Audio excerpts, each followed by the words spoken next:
Surface energy जो होता है वो क्या होता है, ठीक है। जब हम सपोज करो एक हमने बीकर लिया, ठीक है, उसके अंदर हमने फ्लूइड को फिल कर दिया, उस फ्लूइड के अपने अलग अलग मॉलिक्यूल्स हैं, ठीक है। सपोज करिए मैं यहाँ पे एक एग्जांपल बना रही हूँ, इसकी बात कर रहे हैं हम सरफेस एनर्जी की। सरफेस एनर्जी हमने क्या लिया था, एक बीकर लिया, उस बीकर के अंदर हमारे पास क्या है, वाटर मॉलिक्यूल्स हैं, ठीक है। वाटर मॉलिक्यूल्स जो हैं हमने उसका जब एक मॉलिक्यूल का पार्ट ले लिया, सपोज करो ये मॉलिक्यूल ले लिया है, ठीक है। इस मॉलिक्यूल के ऊपर जैसे मैंने पास्कल लॉ में बताया था कि हर एक तरफ से प्रेशर लगता है, वैसे इस मॉलिक्यूल के ऊपर हर एक तरफ से प्रेशर रहेगा वाटर का, ठीक है। हो सकता है यहाँ पे ये मॉलिक्यूल्स लाई कर रहे हो, ये मॉलिक्यूल्स, ये प्रेशर इसके ऊपर लगाएंगे, ये इसके ऊपर लगाएगा, ये इसके ऊपर, ये इसके ऊपर, ये इसके ऊपर, इस तरह से प्रेशर लगाएंगे, ठीक है। तो ये तो हो गए मॉलिक्यूल्स लिक्विड के अंदर, किसके अंदर है, ये लिक्विड के अंदर। लेकिन अगर मैं वही मॉलिक्यूल के बाद उसके सरफेस पे ले आऊँ, सपोज करो ये इसका सरफेस है, ये मॉलिक्यूल यहाँ आ गया और एक मॉलिक्यूल जो है वो हमारा कुछ इस तरह से आ गया, ऐसे। मैं क्या बोल रही हूँ, एक मॉलिक्यूल इस सरफेस पे आके आधा मॉलिक्यूल बाहर हवा में और आधा मॉलिक्यूल पानी के अंदर, कुछ ऐसा है, ठीक है।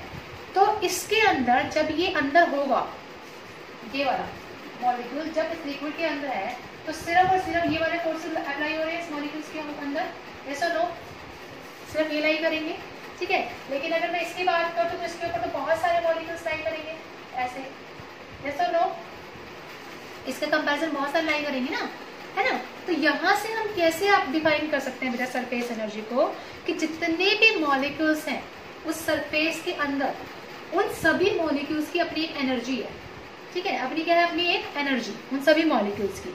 और अगर ब्रीफली अगर हम बात करें तो सरफेस के पास अपनी एक एनर्जी होती है, उस एनर्जी को हम क्या बोलते हैं, सरफेस एनर्जी बोलते हैं। समझ आया सरफेस एनर्जी क्या होता है, बताइए बेटा। मैं क्या बोल रही हूँ, हर एक मॉलिक्यूल के पास एक एनर्जी है जो सरफेस पे लग रही है, चाहे वो मॉलिक्यूल इस सरफेस पे लाई कर रहा है, चाहे वो मॉलिक्यूल ऐसे सरफेस पे लाई कर रहा है, चाहे वो मॉलिक्यूल यहाँ लाई कर रहा है, हर एक के पास अपनी एक एनर्जी है, उस एनर्जी को हम क्या बोलते हैं, सरफेस एनर्जी बोलते हैं। यहाँ तक बताइए, किसी को कोई प्रॉब्लम, बोलिए बेटा, ठीक है। अब उसके बाद हमने क्या कहा कि अगर हमने कैलकुलेट करना है सरफेस एनर्जी को, क्या करना है, कैलकुलेट सरफेस एनर्जी को, तो अब उस सरफेस एनर्जी को कैसे कैलकुलेट करते हैं, उसको 2 से मल्टीप्लाई कर देते हैं। 2 से मल्टीप्लाई क्यों करते हैं, बिकॉज अगर आपने देखा हो तो एक लेयर है, उस लेयर के बाहर एक एयर की वो है और अंदर कैसी है, एक लिक्विड की लेयर है, ठीक है। 2 लेयर्स लाई करती है, हमेशा याद रखना। जैसे सोप बबल्स की बात करते हैं, अगर हम सोप बबल के अंदर 2 फिल्म होती हैं, 2 लेयर होती हैं, एक इस तरफ एक इस तरफ, 2 लेयर बोलते हैं उसको हम, ठीक है।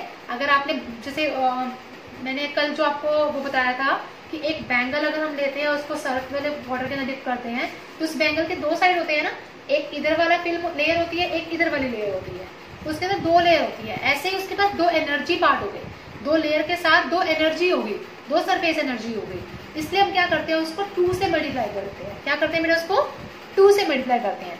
तो जितना ज्यादा, अब मैं यहाँ से बता रही हूँ, ध्यान सुनना, कि आपका जो सरफेस एनर्जी है उसको कैसे डिफाइन करेंगे, the energy contained by the molecule on surface, यानी कि सरफेस पे जो मॉलिक्यूल एनर्जी ले रहा है, ठीक है, और वो अंदर नहीं जा रहा, वो सरफेस पे है, उस टाइप की एनर्जी को क्या बोलते हैं, सरफेस एनर्जी बोलते हैं। क्या बोलते हैं, उस टाइप की एनर्जी को, that is known as surface energy. अब क्या होगा, बाकी के जो वाटर मॉलिक्यूल्स हैं उसको क्या करेंगे, अट्रैक्ट करने की कोशिश करेंगे अपनी तरफ, क्योंकि बाकी के वाटर मॉलिक्यूल्स क्या कर रहे हैं, उसको खींच रहे हैं अपनी तरफ, और यहाँ पर क्या करेंगे, वो उसकी एनर्जी को डिक्रीज करने की कोशिश करेंगे। जो कि उसके सरफेस पे एनर्जी है, वो सरफेस एनर्जी को वो क्या करने की कोशिश करेंगे, डिक्रीज करने की कोशिश करेंगे, ठीक है। तो अगर हमें क्या निकालना है, उसका सरफेस एनर्जी निकालनी है, उसका सरफेस टेंशन निकालना है, तो हम क्या करेंगे, सरफेस टेंशन क्या था, सरफेस टेंशन था अभी आपका force per unit length. Surface tension क्या होता है, फोर्स पर यूनिट लेंथ। जैसे मैंने आपको कल दिखाया था कि अगर हम बैंगल की वो बात कर रहे थे, उसको सरफेस के अंदर लेके गए, ठीक है, हमने क्या लिया, हमने एक जार टाइप मटेरियल ले लिया, ठीक है, कुछ इस तरह से रखा है, वो ऐसे रखा है, ठीक है। और उसके अंदर एक मूवेबल रोड लगा दी। मूवेबल रोड मतलब जिसको मूव करवा सकते हैं, लाइक दिस। ये वाला पार्ट जो है वो मूवेबल है, हम इसको मूव करवा सकते हैं, इधर उधर स्लाइड करवा सकते हैं, ठीक है। इसके अंदर क्या है, एक सॉफ्ट फिल्म है। सॉफ्ट फिल्म मतलब सॉफ्ट वाली झाग वाला पानी हम बोल सकते हैं। This is a soft film, soft film. Okay, इसका लेंथ ले लिया हमने, let it be L. Length कितना बेटा हमारे पास इसका, एल। और यहां से यहां तक का डिस्टेंस हमने ले लिया, लेट इट बी एक्स। अब किसी छोटे से टाइम के अंदर, ठीक है, हमने उसके एरिया को इंक्रीज कर दिया। जैसे इस मूवेबल स्लाइड को हमने यहाँ पे ले आए, कहाँ ले आए, यहाँ पर, ठीक है। और इसके बीच का डिस्टेंस कितना हो गया, let it be D x. कितना हो गया, डी एक्स। कितना हो गया बेटा, डी एक्स। एरिया कितना ले लिया हमने इसका, डी ए। कितना ले लिया इसका एरिया, डी ए, ठीक है। और हमने जो फोर्स लगाई इसके ऊपर, वो फोर्स किसके इक्वल होगी, S into L. S stand for your surface tension, L stand for your length and F stand for your force. Area of surface, area का फॉर्मूला क्या होता है, लेंथ इंटू ब्रेड्थ। लेंथ हमारे पास x है, breadth हमारे पास मतलब x into L होगी हमारे पास, लेंथ इंटू ब्रेड्थ, ठीक है। मैंने अभी आपको बताया कि सॉफ्ट फिल्म की कितनी लेयर्स होती है, 2 लेयर्स होती है। एक इस तरफ वाली लेयर होती है, एक पीछे वाली लेयर होती है, ठीक है। सॉफ्ट फिल्म बोलते हैं उसको, लेयर बोलते हैं। तो वहां से अगर मुझे फोर्स निकालना है तो 2 सरफेस टेंशन हो गए उसके, ठीक है। 2 लेयर तो 2 सरफेस टेंशन हो गए उसके। तो वहां से फोर्स किसके इक्वल हो गया, F is equal to 2s into L.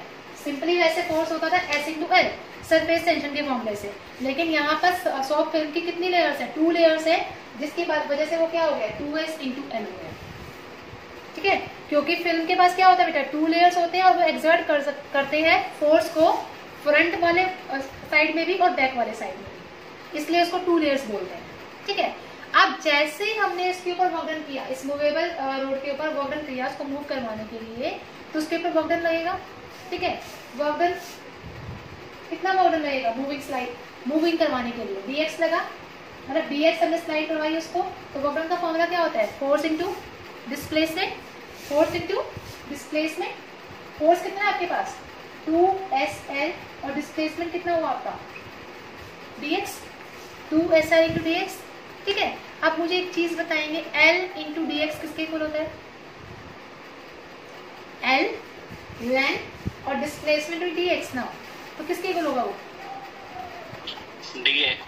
dA। Smallest displacement हुआ तो एरिया पे कितना लगा, उसका छोटा ही लगा, ठीक है। तो ये हो गया बेटा आपके पास 2s इंटू डी। यहाँ तक बताइए किसी को कोई problem, please let me know. Anyone is having any problem up to here? No ma'am. ठीक है, बहुत इंपॉर्टेंट टॉपिक है ये आपका। अब क्या हुआ, हमने ये तो था छोटे एरिया के लिए, लेकिन अगर हम पूरे उसके एरिया के देखें कि पूरा ये जो एक्स विड्थ था, ये एल था, उस केस में वर्क डन कितना होगा, कंप्लीट फॉर्मेशन ऑफ सरफेस के लिए जिसका विड्थ एक्स है। अब हम dx की बात नहीं कर रहे, अब मैं x की बात कर रही हूँ। उस केस में वर्क डन कितना होगा, x विड्थ के लिए कितना होगा, 2SL इंटू एक्स हो जाएगा। या फिर हम यहाँ बात करेंगे 2SA, जैसे यहाँ पे dA था वैसे SA था, ये सुनो, ठीक है। तो यहाँ से हमने देखा कि अगर हम कोई भी फिल्म ले रहे हैं, ठीक है, मतलब सॉफ्ट फिल्म ले रहे हैं, तो उसके 2 सरफेसेस हमने कंसिडर किए, तो उसके ऊपर वर्क डन कितना आया, 2 सरफेसेस के लिए S इंटू A आया। वर्क डन कितना आया, 2 सरफेसेस, यानी कि आपकी 2 साइड हो गई, 2 उसके लिए आया, S इंटू A मतलब आपका क्या हो गया, सरफेस टेंशन इंटू एरिया।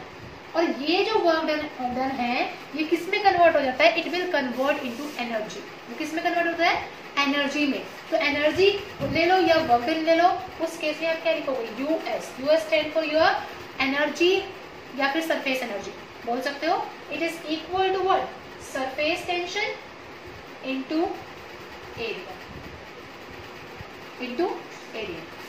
यहां तक बताइए किसी को कोई प्रॉब्लम? तो इट मीन सरफेस एनर्जी किसके इक्वल हो गया, सरफेस टेंशन तो था ही उसके अंदर, पर्टिकुलर एरिया में कितना सरफेस टेंशन लग रहा है उसको क्या बोलोगे आप, उसकी सरफेस एनर्जी।